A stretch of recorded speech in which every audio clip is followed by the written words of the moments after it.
So on our unit circle here, I've got a 90-degree angle, a 30, 60, 90 triangle. So our 90-degree angle is in this corner, and this would be our 30-degree angle, correct?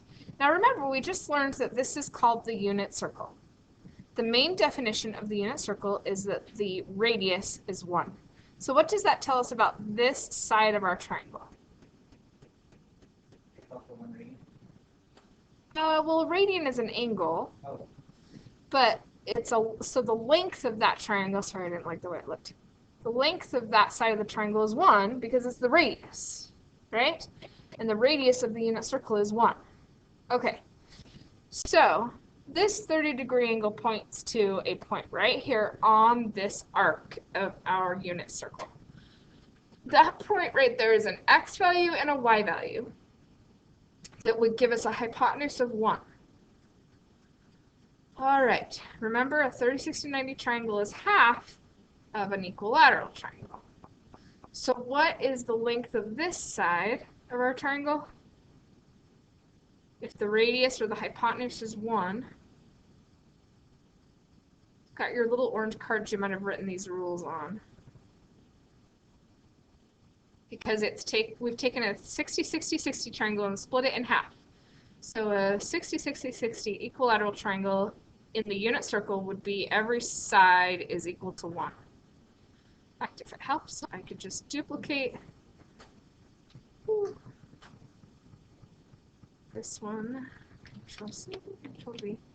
I can put another one over here if we want. Let's flip it. Flip. Down. Okay, there's an equilateral triangle.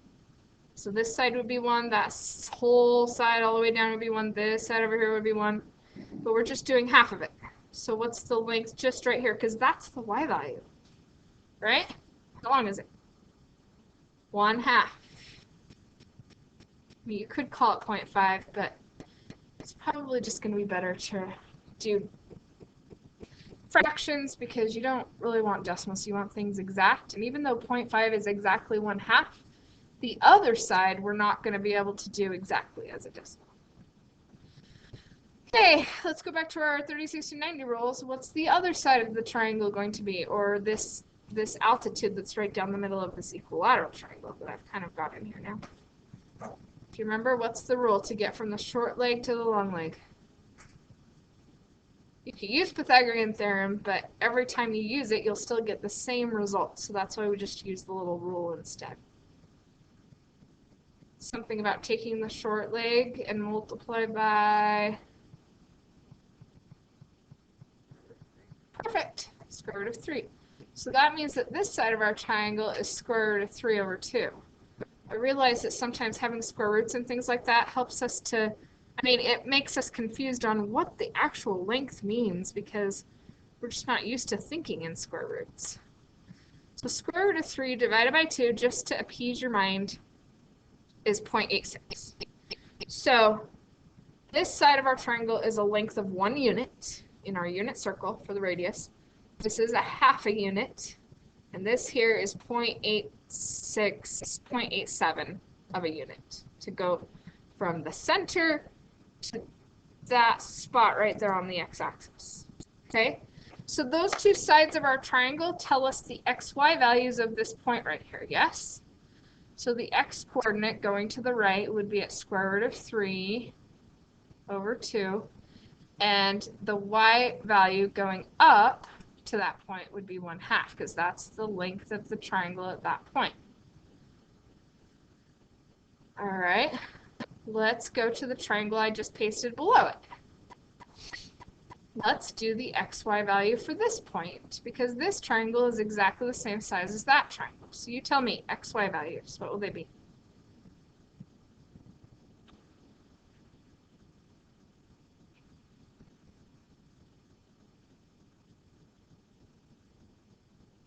So going to the right, the x value is going to stay the same, square root of 3 over 2. But what happens to the y value? Perfect, so negative 1/2. All right, so if you want me to, I can duplicate these same triangles over here. That was the idea behind this. Or we can just say, hey, it's going to be this point right here for that same triangle, whatever you think. I'll just paste it, and we'll flip it.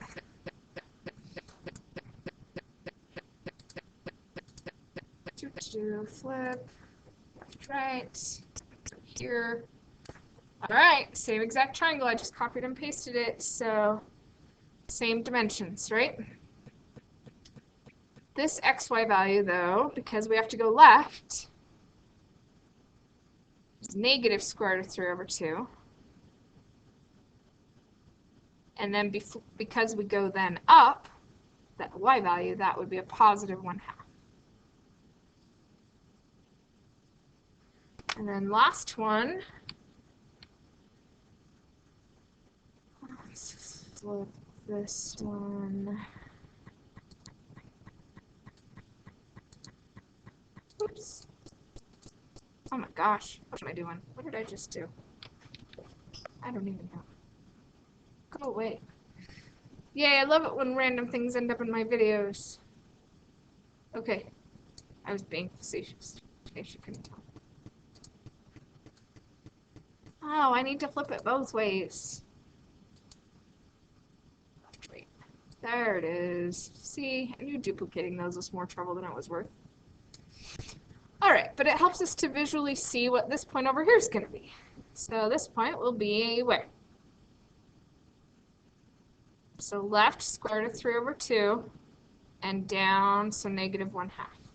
So negative square root of 3 over 2, negative 1/2.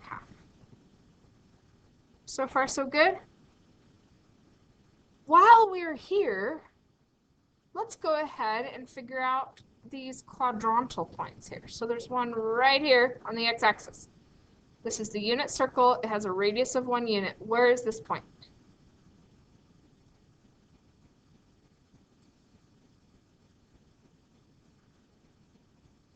From 0, 0, over to the right, 1, up or down, 0, correct? This is Algebra 1 stuff. We're just filling in points. They just happen to have ugly square roots and be fractions. Otherwise, we're good. What's the point of this? Well, I'm going to get to this, but maybe I'll just start talking about it right now. Tell me what sine is. What's the ratio for sine? What do I do? Okay, so in this triangle right here, opposite is 1/2, hypotenuse is 1. Since the hypotenuse is 1, what happens when you try to take 1/2 and divide it by 1?